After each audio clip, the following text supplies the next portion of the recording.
Hello, how are we getting on? So, the office is a mess, as you can see, and the reason for that is that I am packaging together a very special bundle that I'm sale agreed on with an eBay buyer, and I won't bury the lead. It is a Dreamcast related bundle, but I think it might be one of the most special consoles slash bundles that I've seen on the market in quite some time, and I think I can justify that claim. It is March 23rd, and the purpose of this video mainly is to just demonstrate to the buyer that all the bits and pieces, including the console, are working as they should, and basically that everything is as advertised. But also, I think that this will be of general interest to people who watch the channel, who are interested in retro hardware. And yeah, so I mean, obviously the CF card Dreamcast is an alternative to things like the GD-EMU and the Terra Onion mode. The main difference is obviously the CF card mod option lets you retain the original disk drive, which is pretty cool. If it were just that, I probably wouldn't upload this video to YouTube, not because the mod isn't great, it is, but just because the CF side has been covered by other people.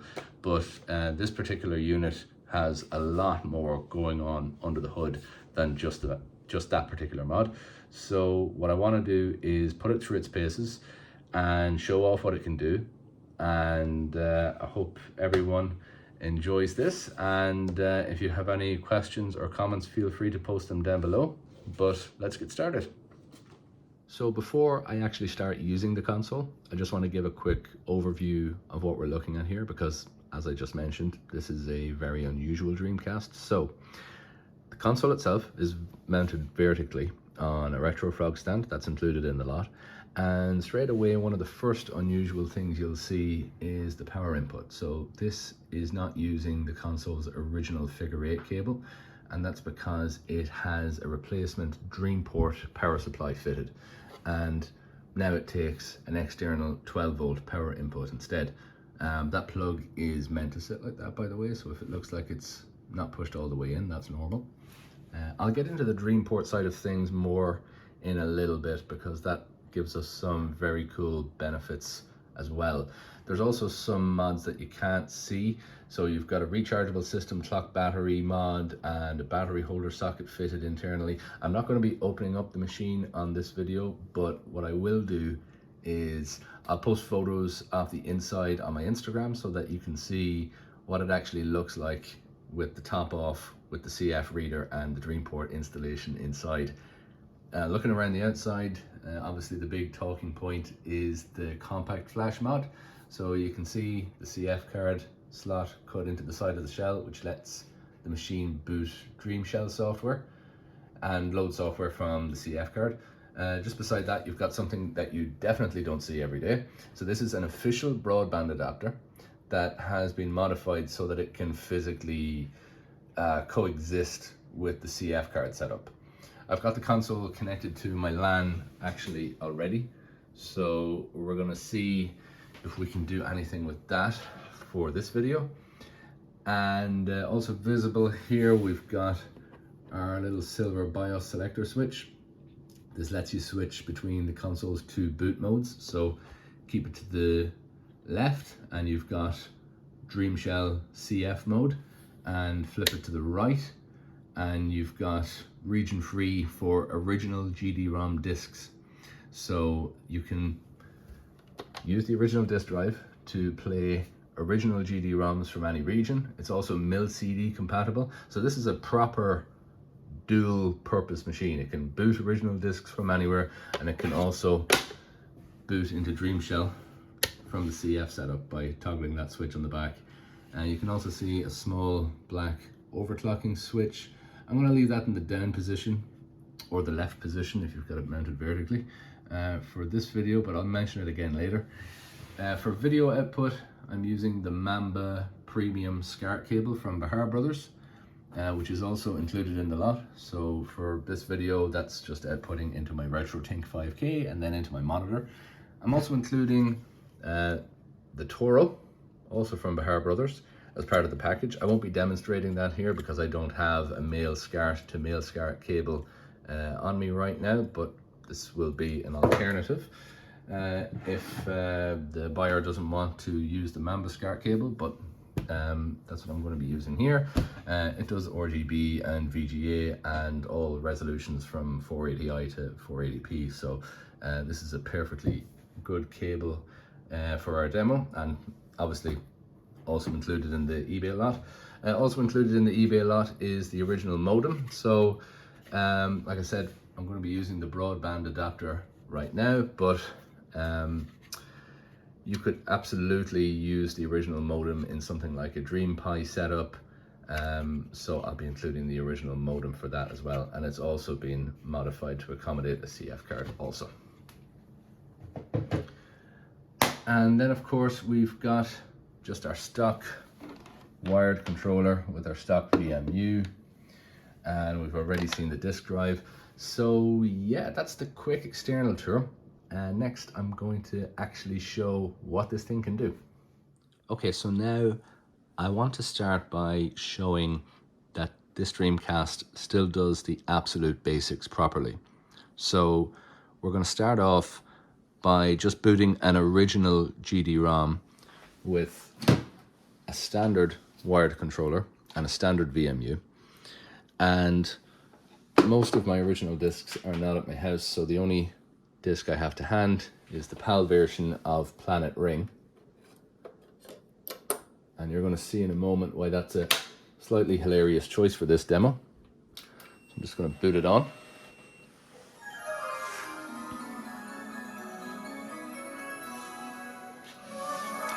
The silver switch on the back is toggled to the right or upwards if you're mounting it vertically like this.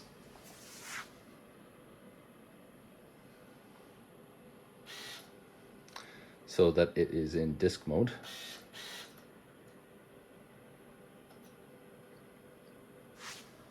We'll just select 50 Hertz mode.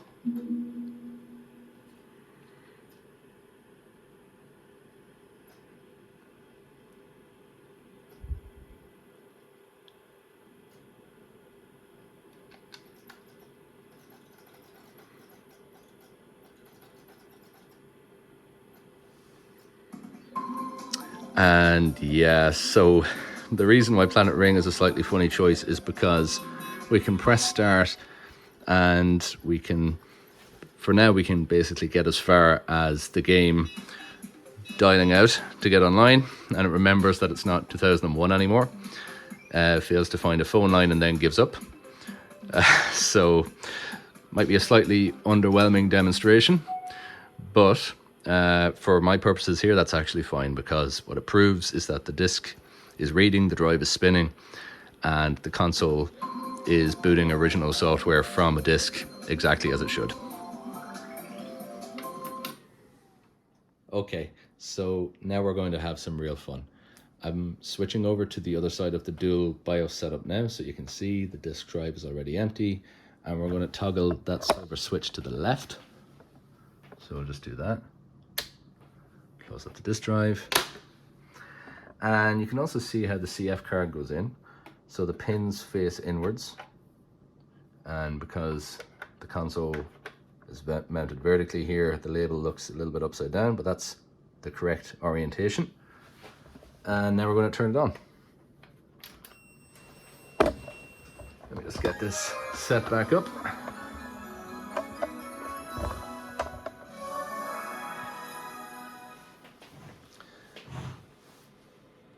So this build is running DreamShell 4.0.0 RC4, and there have been newer releases since this version, so any future owner can obviously take care of upgrading the software side themselves. One thing I might recommend looking into might be RetroDream, which is like a more modern alternative that improves compatibility and has some nicer looking, more modern front end to it. But that's just a quality of life upgrade that the next owner can do if and when they want. For this video, we're going to run through some of the applications, because DreamShell is actually quite an interesting piece of software in its own right. So we're just going to give a quick DreamShell cheat sheet for these icons here on the left. So on the top left, let me see if we can zoom in here. Get a little better look at the screen. This is real professional stuff. Okay, so top left we've got BIOS flasher, so that's just used for reading and writing a BIOS flash chip on BIOS modded consoles, pretty self-explanatory. File manager is just DreamShell's file browser, so that lets you browse the storage and do normal copy, paste, rename, delete type stuff. GD Ripper, this is actually really cool because it lets you dump an original GD-ROM to the attached storage on the console itself, which would be the CF card. So in other words, you could actually think of this as the ultimate backup Dreamcast console, because historically you needed to use the broadband adapter for backing up original discs, and we do have the broadband adapter included in this bundle, but we also have this app which is GD Ripper, and let me focus that again. So this machine can back up your original discs straight to the CF card without needing the network dump workflow, although if you do want to use the network dump route, we also have you covered with, you know, the broadband adapter. So that is probably the single coolest application on DreamShell, in my opinion. GD Play is next, so that's just used to launch disk software from within DreamShell, including region-free disk launching, if you want to do that from within DreamShell. ISO Loader is the main app for configuring and launching game images from storage. So, you know, if you need game-specific loader settings, that's where you go. Region Changer is fairly self-explanatory. You're just changing the console's region and video output settings. And then settings, we'll go into it here. Settings is just DreamShell's settings and configuration menu. So boot settings, display settings, reset to default, reboot. And then speed test, we'll go back to the main menu there. There's one more app called Speed Test, and that just measures the read and write performance of the attached storage. In this case, that's the CF card itself. And that speed test is up here in the middle column at the top row. So yeah, I think GD Ripper is probably the most interesting application here because, like as I said, the broadband adapter was what most people used for network-based dumping and other workflows. On this machine, you've obviously got the option to do both. So in a sense, this really is the ultimate Dreamcast console for backing up your original GD-ROMs to attach storage. It has the working drive, it has the CF setup, it has the broadband adapter as a bonus on top.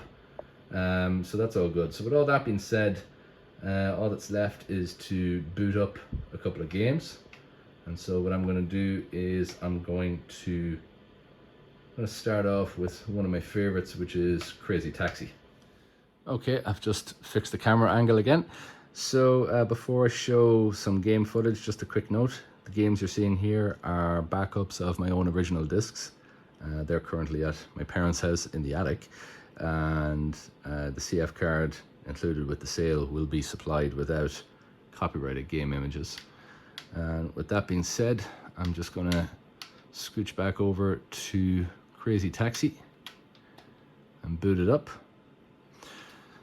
I'm also going to keep the gameplay clips brief, partly because the point is just to demonstrate that the CF setup is working properly, and partly because this is YouTube.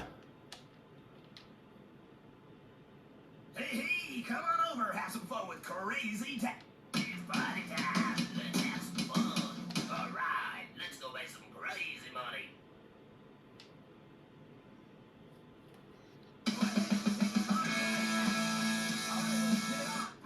Hey, it's time to make some crazy money. Are you ready?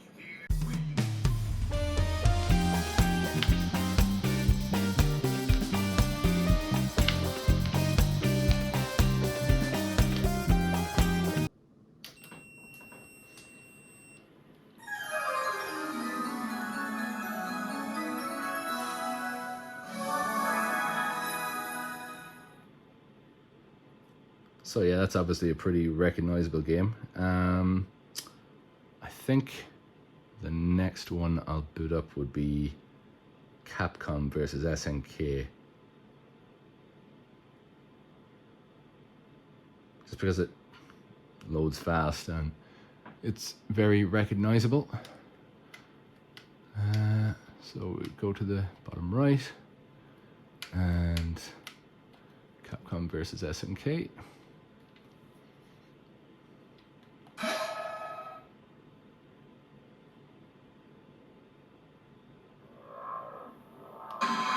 Capcom versus S.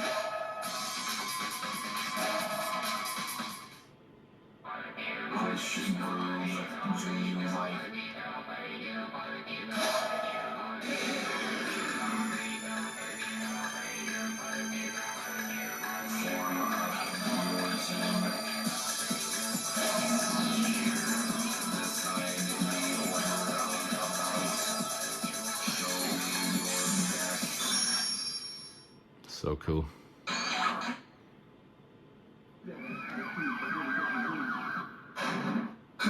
この程度じゃ動じないか。本気で行くぜ。Round 1 fight.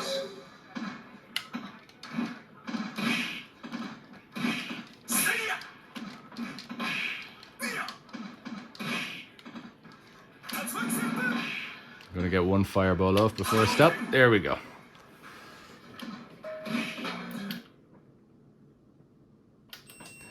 And let's boot up one more just for the hell of it.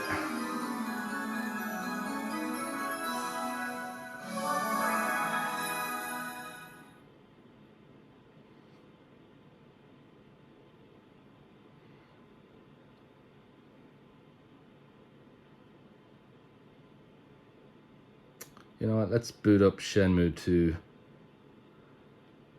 Just in case Adam ever watches. And also just to show that this setup can handle something a bit more substantial and cinematic.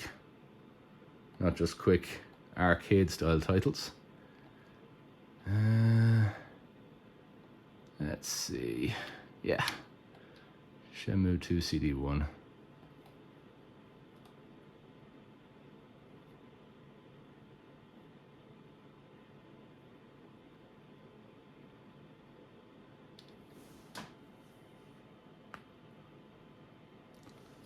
So again, I'm not gonna linger too much on any of these. This is just a practical demo to show that DreamShell and the CF side of the console are working properly.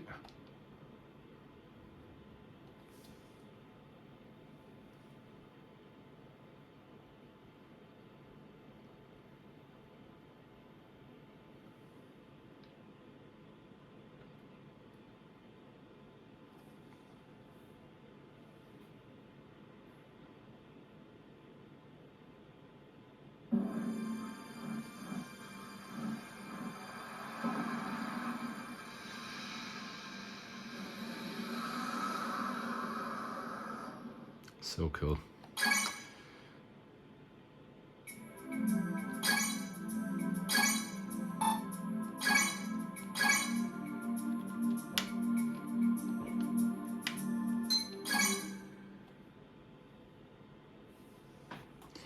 So this gives you a quick look at the CF side of the machine actually doing what it's supposed to do. It's loading games, running them properly, and showing exactly why this is such an unusual and versatile Dreamcast setup. And next we're going to move on to the DreamConn side, which is the replacement power supply and the wireless controller, I should say. Next up is the DreamConn wireless controller and DreamPort setup. So this console has had a DreamPort replacement power supply installed, which gives it Bluetooth DreamConn support. And that replaces the original figure 8 cable on the back that we saw earlier with a 12 volt DC input. And this is one of the more unusual parts of the build because it changes the way the Dreamcast powers on and off. Now, as far as I can see, I'm not 100% sure of this, but as far as I can see, this is still today the only ready-made Dreamcast wireless setup that gives you the original Dreamcast controller form factor without needing any kind of a receiver or a dongle hanging out the front of the console. So other options, you know, like the Retro Fighters controllers will have a different aftermarket shape, kind of Xbox inspired, or they will rely on, you know, I think there's an 8-bit DOE version that lets you convert a stock controller into a wireless controller, but it still relies on an external receiver. So this is really the best of both worlds. The controller I have here is the older model, so it charges through a barrel jack at the bottom. And obviously this controller is also included in the eBay lot. And I'll be including the charging cable as well. And the charger plug, just for the video, does not go all the way in, but that's normal. And in practical use terms, once the DreamConn is nearby and connected, the DreamPort takes priority over the normal power button on the console. So if I just tap the start button,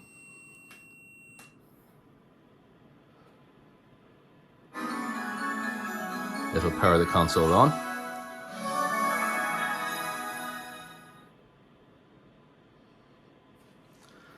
And let's just boot up a game very briefly to give you an idea of the Bluetooth controller input latency, which really is not a lot at all as far as I can feel anyway. So let's go back into Capcom versus SNK.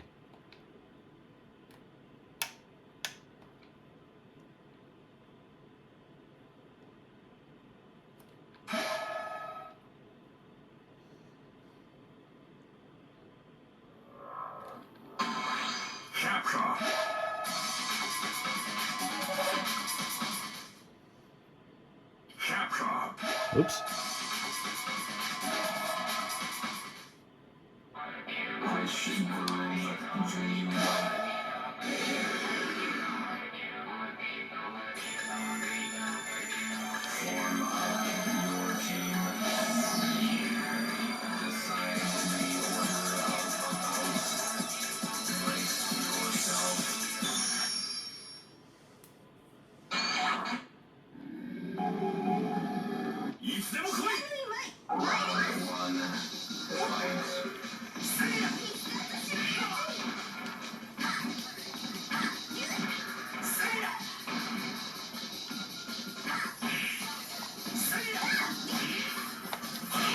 There we go.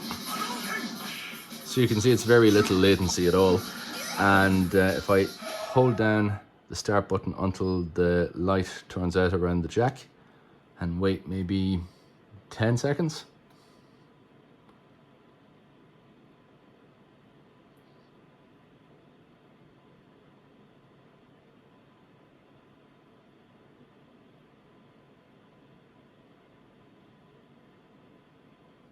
Okay, so that was about 20 seconds. So holding this down for a couple of seconds until the indicator light around the barrel jack turns off, then waiting 20 seconds, powers the console down. Another thing worth noting is that while DreamConn is active, so let's power it back on.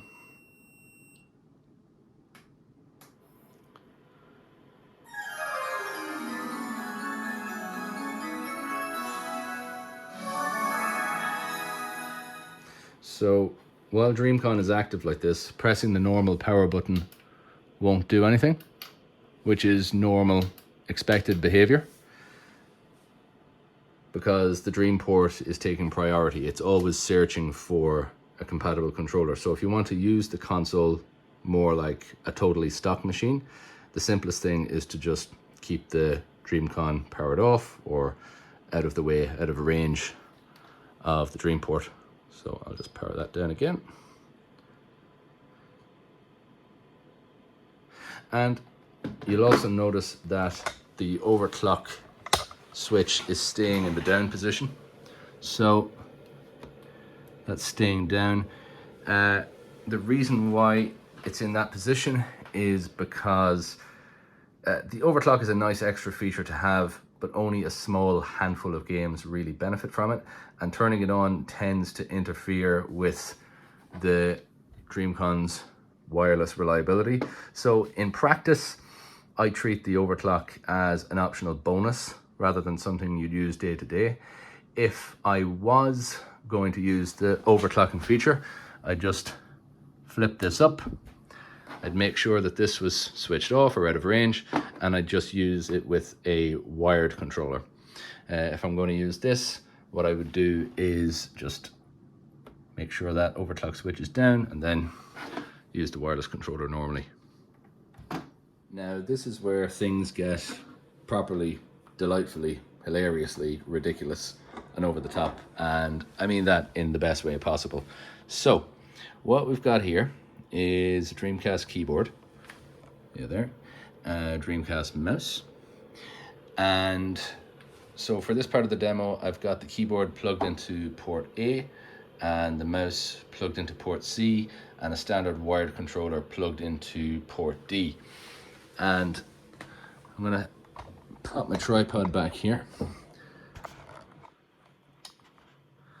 and hopefully you'll be able to see that we can actually use the mouse to scroll around the DreamShell interface. We can still use the wired controller as well.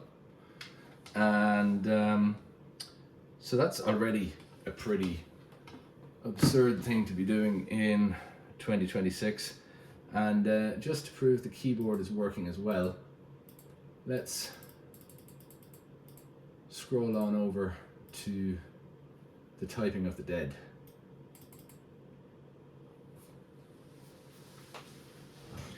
Which is exactly the sort of game you have to show if you're demonstrating a Dreamcast keyboard. So press the enter key and yes, it's working exactly as it should. So I'm going to play a very, very short snippet of this game. Firstly, because again, it's YouTube. Secondly, because if I play this for too long, I'll probably regret selling this console and I'll be begging the guy to take a refund.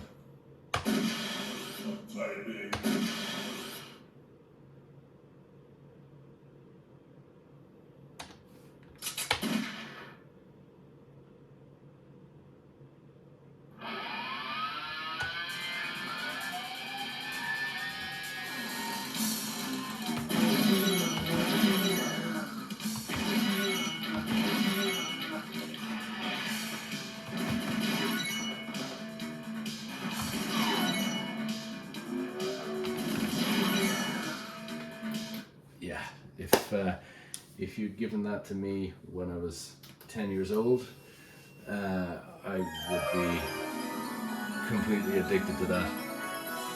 Really good fun. And let's just move on to Quake 3 Arena, because this is where things get even sillier, because we've got the mouse and the keyboard working together in game exactly the way you'd want them to. So let's scroll over to Quake 3 Arena.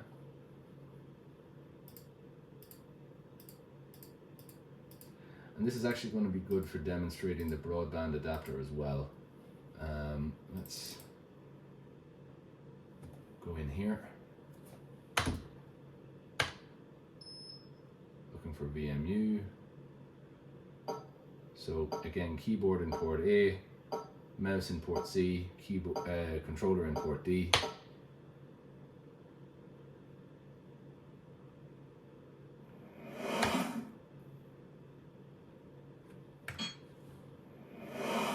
Let's go into the single player first.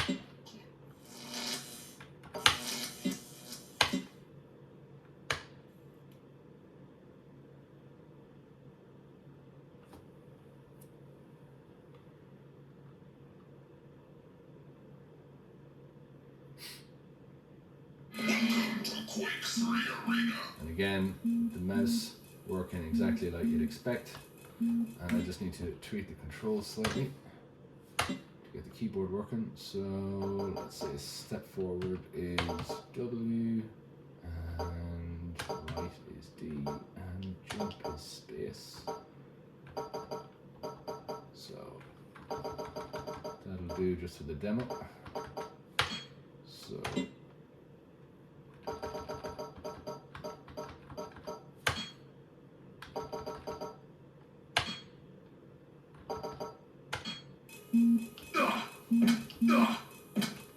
we're moving forward. Grab here to reach the armor.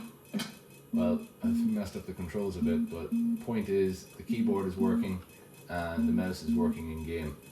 And another thing I want to show on this particular game is I'm just going to exit to the main screen, and we're going to do a demo of the broadband adapter. So a quick time jump, because my original plan for demoing the broadband adapter was to use this. I was going to pop Web Browser 2.0 into the disk drive because this is included as part of the lot on eBay, and I was going to go to a text-based website like example.com or something like that and scroll to it and demo the broadband adapter that way.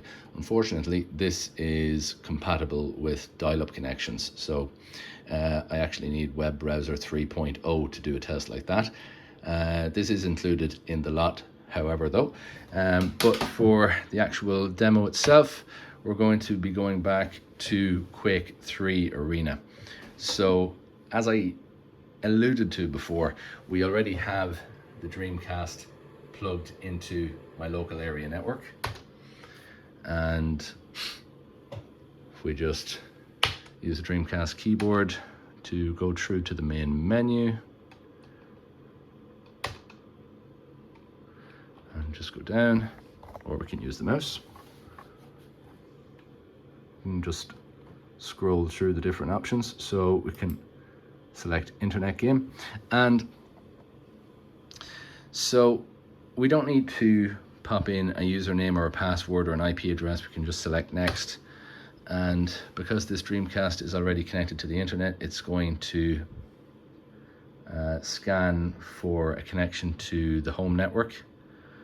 Spoiler alert, it's not going to find a connection, but that's not because the broadband adapter isn't working. It's just because it's not getting any useful response from the original master server anymore. So it's connected. We can see the IP address. Well, we missed it there, but you'll see it again in a second. So it's scanning the internet, and hilariously, when I connected it to my network first, Ubiquiti initially kind of identified it as an AccuRite weather station hub, which is probably not something you'd expect to hear in a Dreamcast video.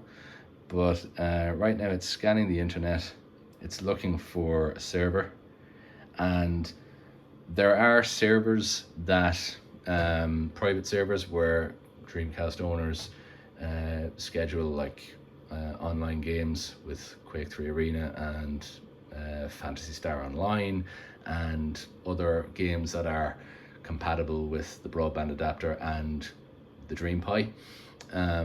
I don't have really any more information about that. That's something that the new owner can look up if and when they want to, but the broadband adapter is definitely working at a hardware level. So, and the way we can confirm that is if we go to my main computer where I'm logged into my router's dashboard. You can see in the client device list, there's the CF Dreamcast. Like I said, it thought it was an AccuRite. And there is the IP address we saw in Quake a moment ago, 192.168.0.24. So, whoops. So the broadband adapter is physically working. The Dreamcast requested and received an IP address. It's appearing on the router's software on the local area network, and this guy is doing exactly what it's supposed to do.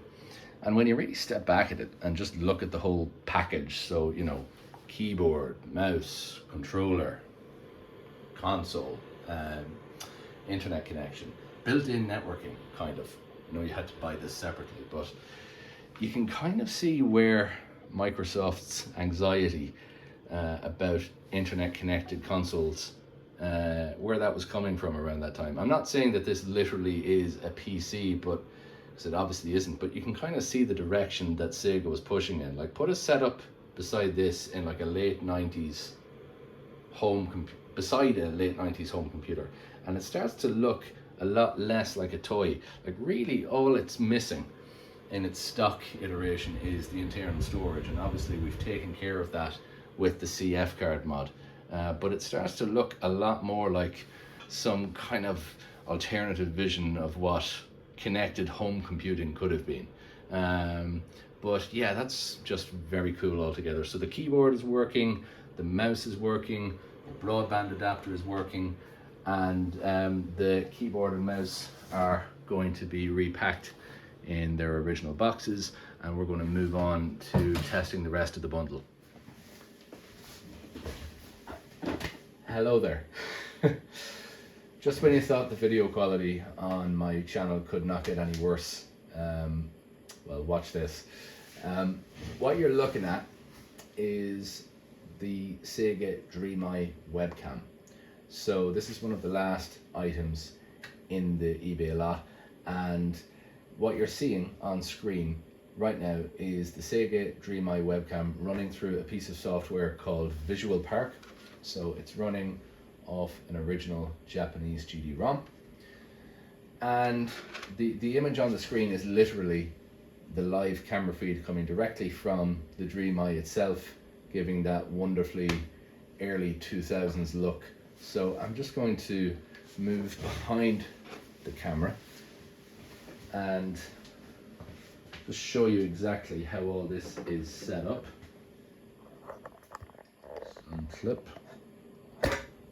Okay, so for this setup, we've got our DreamEye plugged into port C, where the system is currently detecting it, and we've got our standard wired Dreamcast controller plugged into port A.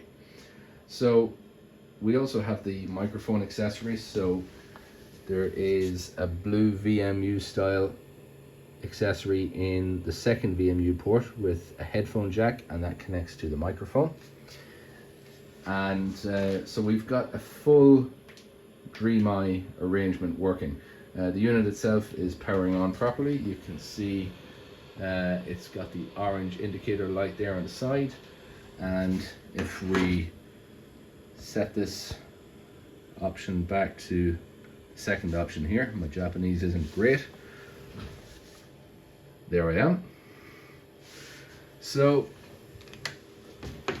the unit itself is working, and a useful extra detail is that all of this is running off an original Japanese GD-ROM copy of Visual Park. So again, that just demonstrates that, you know, we'll just turn it off and show the disc. So that just is another way of demonstrating that the Dreamcast disk drive in this machine is genuinely multi-region, as well as the CF reader. We can see the silver switch here is set to the right, which is disk mode. We've got our battery pack here on the side with 2 AAA batteries.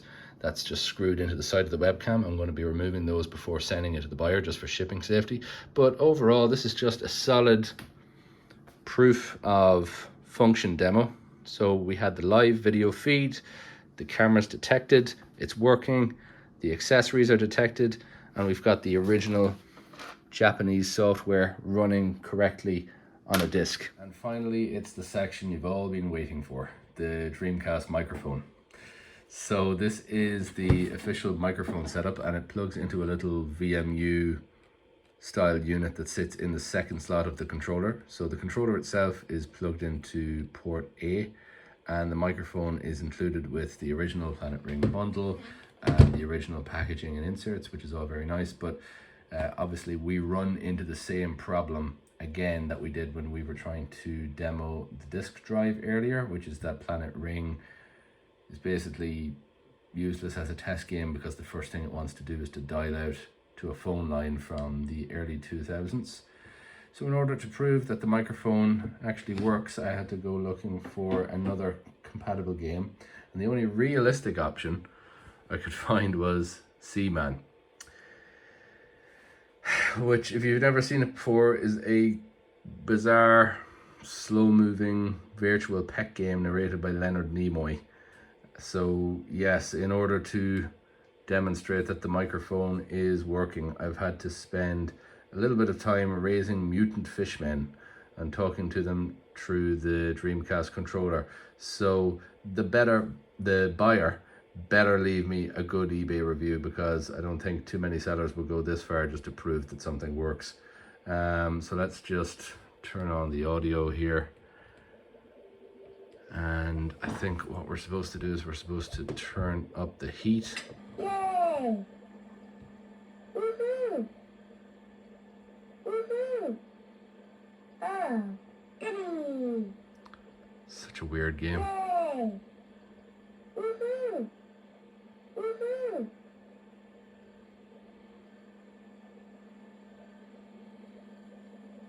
Can't breathe. Can't breathe. Oh, good.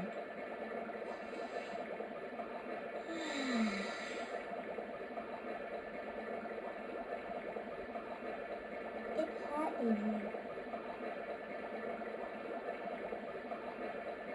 Much better. Okay, so I think what's supposed to happen here is if we press A and talk into the microphone, we should get some sort of a reply. Hello.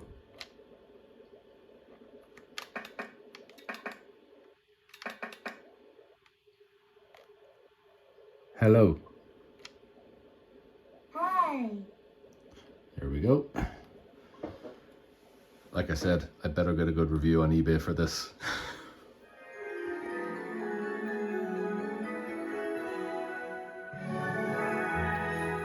And finally, here is my favorite part of the entire video, the Mad Catz Dream Blaster light gun. And here it is.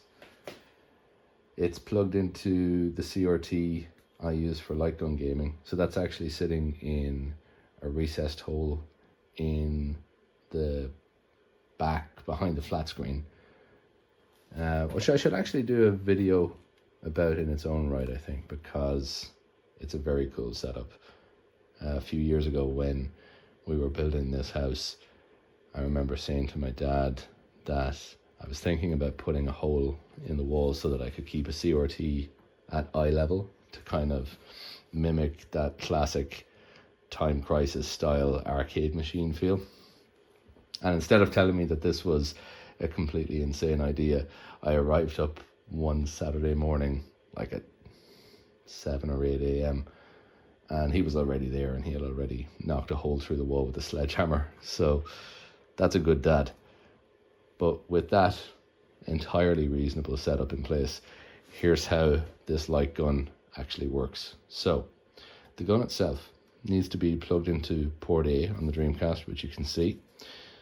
And that's the main controller port. Once the gun is in port A, DreamShell stops playing nicely with a normal controller plugged in at the same time. So the controller itself isn't broken. It's just that DreamShell seems to give priority to the gun once the gun is occupying the main port. So the D-pad on the back of the gun here will work for navigating through DreamShell. And the trigger works as well. So the trigger is A, and the start button is here, and the D-pad is on the back. For whatever reason, DreamShell doesn't reliably let the gun select the back button, so it's easier to navigate forward through the menu than to navigate back. And this is really a DreamShell quirk rather than a hardware problem with the gun, but that's where the mouse comes in. So the easiest way to deal with all of this is light gun in port A and mouse in port C. So this way, I can use the mouse to move through the DreamShell menu and launch House of the Dead 2. And once the game starts, the light gun should behave exactly as you'd expect on a CRT. So I'm just pressing the start button to get through the boot menus there. And as a nice little extra, I actually found my Dreamcast composite cable, so that's going to be included in the package also. So let's press the start button here, and I'm going to attempt to get some footage of me playing this game through a first person mode, or first person point of view I should say.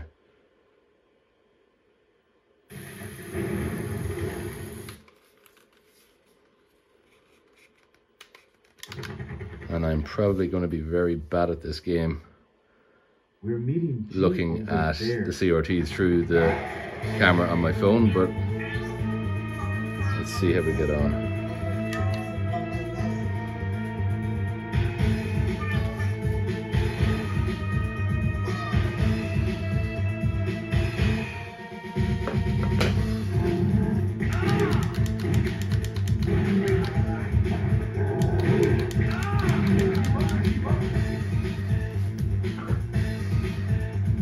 Please be safe.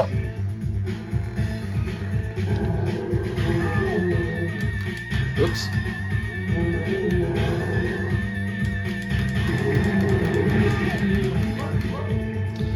So that's the bundle fully demoed. We've got original disc support, CF card loading, DreamShell, Broadband adapter, DreamConn wireless controller,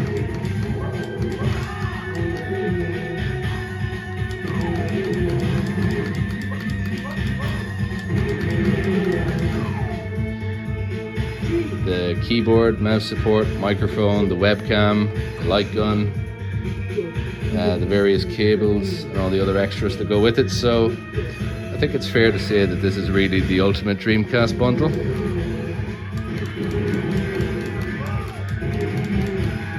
And I think you'll agree that the buyer probably doesn't need to buy another piece of Dreamcast hardware ever again, with the possible exception of the fishing rod.